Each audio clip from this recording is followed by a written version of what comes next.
आप देख रहे हैं तेज खबर 24 और वक्त है खबरों का। रीवा नगर पालिक निगम महापौर अजय मिश्रा बाबा लगातार जनहित में निर्णय ले रहे हैं। उनके द्वारा पूर्व में जनता से किए गए वादे के अनुसार बढ़े संपत्ति कर को घटाने व इस वित्तीय वर्ष में किसी प्रकार का संपत्ति कर न बढ़ाने का प्रस्ताव पास किया गया है। महापौर व उनकी एमआईसी द्वारा जनहित में संपत्ति कर को कम करने व इस वित्तीय वर्ष में किसी प्रकार का संपत्ति कर न बढ़ाए जाने को लेकर सर्वसहमति से निर्णय लेते हुए इस पर जल्द से जल्द कार्रवाई के निर्देश भी दिए। गुरुवार को हुई मेयर इन काउंसिल की 10वीं बैठक में उक्त प्रस्ताव को सर्वसहमति से स्वीकृति दी जाए। चूंकि शासन के नियमानुसार इस प्रस्ताव को लागू करने के लिए एमआईसी के बाद परिषद की स्वीकृति जरूरी है और इसके बाद इसे शासन को भेजा जाएगा, जिसे देखते हुए महापौर अजय मिश्रा बाबा व उनकी एमआईसी ने संपत्ति कर घटाने व नए वित्तीय वर्ष में किसी प्रकार का संपत्ति कर न बढ़ाने का प्रस्ताव पास कर परिषद में भेजा है। गुरुवार को आयोजित मेयर इन काउंसिल की बैठक में एमआईसी सदस्य राजस्व विभाग डॉक्टर रमा दुबे ने बैठक में चर्चा के दौरान सुझाव दिया कि गरीबी रेखा से नीचे जीवन यापन करने वाले परिवार के भवन भूस्वामी को संपत्ति कर से पूर्ण छूट दी जाए। इसके अलावा रीवा नगर के सभी भवन भूस्वामियों को संपत्ति कर में 25% की रियायत दी जाए। खाली पड़े डायवर्टेड भूमि में लगने वाले संपत्ति कर को समाप्त करने का प्रस्ताव शासन को भेजा जाए। वहीं धनेन्द्र सिंह बघेल प्रभारी सदस्य लोक निर्माण तथा उद्यान विभाग ने सुझाव दिया कि शिक्षा उपकर की दर 3% प्रस्तावित है।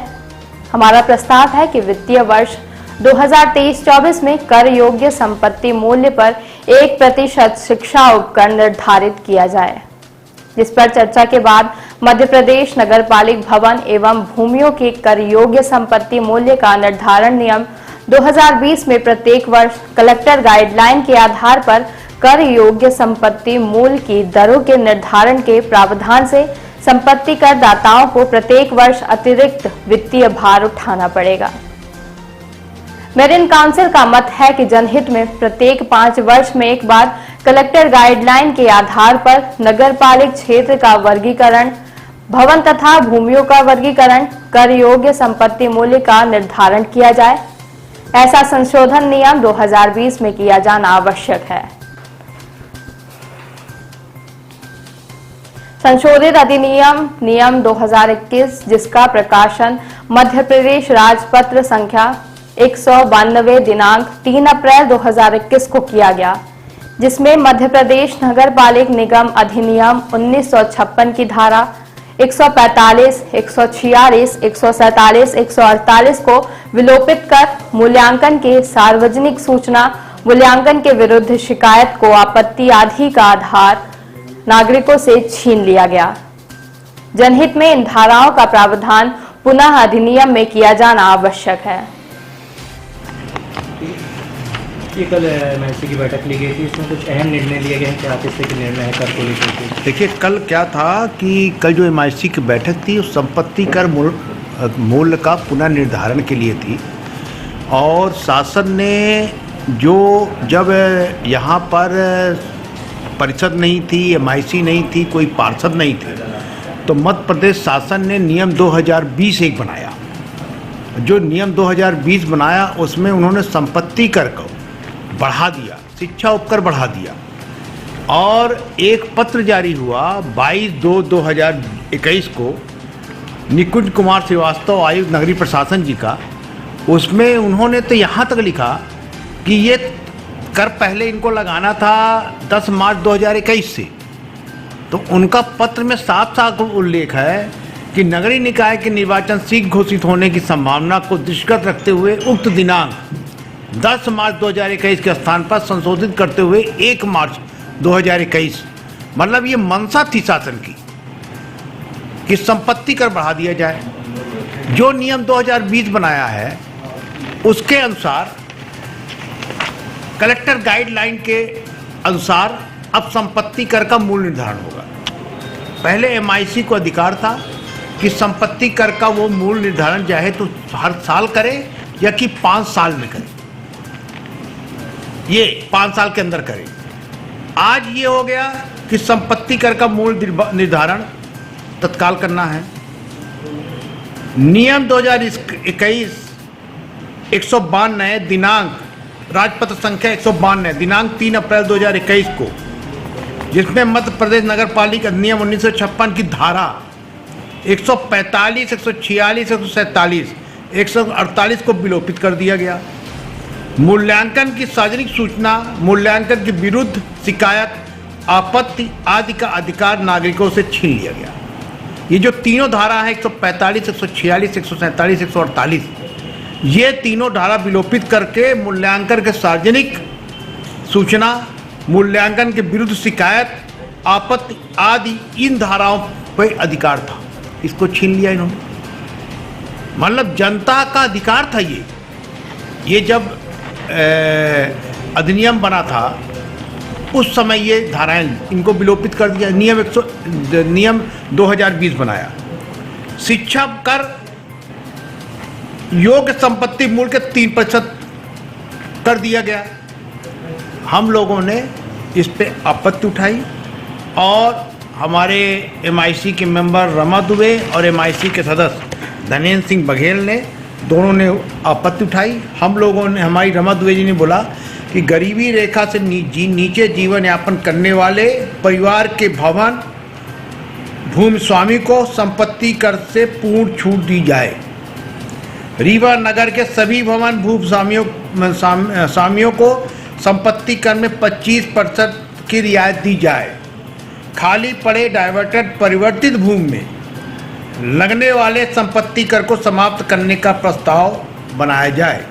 ये हम परिषद में भेजेंगे और शासन को भी भेजें। धनेन्द्र सिंह बघेल जो हमारे लोक निर्माण विभाग के प्रभारी हैं, उनका ये प्रस्ताव था कि शिक्षा उपकर की दर 3% प्रस्तावित है। हमारा प्रस्ताव है कि वित्त वर्ष 2023-24 में कर योग संपत्ति मूल्य पर 1% शिक्षा उपकर निर्धारित किया जाए। और उपरोक्त में मेयर इन काउंसिल के सारे सदस्यों का मत था कि मध्य प्रदेश शासन को प्रेषित किया जाने गया है कि उपरोक्त मेयर इन काउंसिल के मत एवं मांग अनुसार प्रस्ताव शासन को प्रेषित किया जाने एवं जब तक शासन द्वारा अनुमति स्वीकृत नहीं प्रदान की जाती तब तक वित्तीय वर्ष 2022-23 में निर्धारित कर योग्य संपत्ति मूल्य की दरें एवं शिक्षा उपकर आदि की दरें वित्तीय वर्ष 2023-24 में प्रभावशील किए जाने हेतु निगत जो 2022-23 में संपत्ति कर लगता था, वही हमने 2023-24 में भी प्रभावशील किया है। हमने 2023-24 में कोई संपत्ति कर, कोई शिक्षा उपकर कुछ भी नहीं बढ़ाया। हमने, हमारी MIC ने 25% संपत्ति कर घटाने के लिए, गरीबी रेखा से नीचे जीवन यापन करने वाले को संपत्ति कर में छूट देने के लिए, शिक्षा उपकर टोटल जो योग पे 3% लगता था उसको 1% करने के लिए, ये हमारे और हमारी MIC ने प्रस्ताव पास करके परिषद के लिए भेजा है। और जो खाली डाइवर्टर प्लाट हैं उसके लिए ये कल एक निर्णय ये किया गया।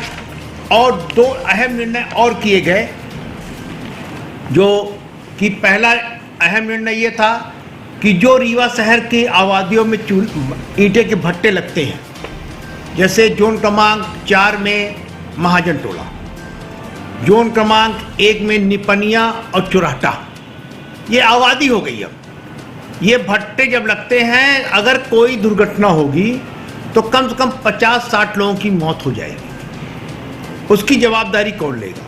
ये निर्णय लिया गया है कि इस पर तत्काल जोन प्रभारी कार्रवाई करें। और पूर्व में भी उनको चेतावनी दी जा चुकी है और वो जो ईंटे के भट्टे उनको भी स्थापित किया जाए। बट एक समस्या चल रही है बारात घरों का लेकर। तो बारात घरों पे ये निर्णय किया गया कि उच्च न्यायालय का मामला है, कंटेम्प्ट लगा हुआ है, शासन के निर्देश अनुसार उन पे कार्रवाई की जाए। अगर हम पूर्व में जाते हैं तो पूर्व में उसकी जवाबदेही बनती है जिन लोगों ने उसकी अनुमति दी। तो हमने कहा कि चूंकि शादी का सीजन है, लोगों के बारात घरों में ताले लग गए हैं, उसकी क्या गलती है जिसने बारात घर बुक कराया है? और बारात घर के जो मालिक हैं उनकी भी कोई गलती नहीं है। निगम प्रशासन के लोग उस समय उनसे कार्रवाई नहीं की उनके ऊपर। तो एक उनको लिबर्टी दी जाए, छूट दी जाए कि वो अपने सारे कागजात इकट्ठा करें और कागजात इकट्ठा करके जमा करें। अनुमति होती रहेगी तब तक के लिए बारात घर खुलेगा। उसके लिए कोई लिमिट भी निर्धारित अब लिमिट तो हम निर्धारित इसलिए नहीं कर सकते कि उच्च न्यायालय में मामला चल रहा, और उच्च न्यायालय का सख्त निर्देश है कि बारात घर पे जो मापदंड है उन्हीं के अनुसार खोले जाएं। अगर उन्हें अनुमति नहीं ली तो उनमें ताला बंद कर दिया, तो जिनकी अनुमति नहीं उनमें तब में ताले बंद।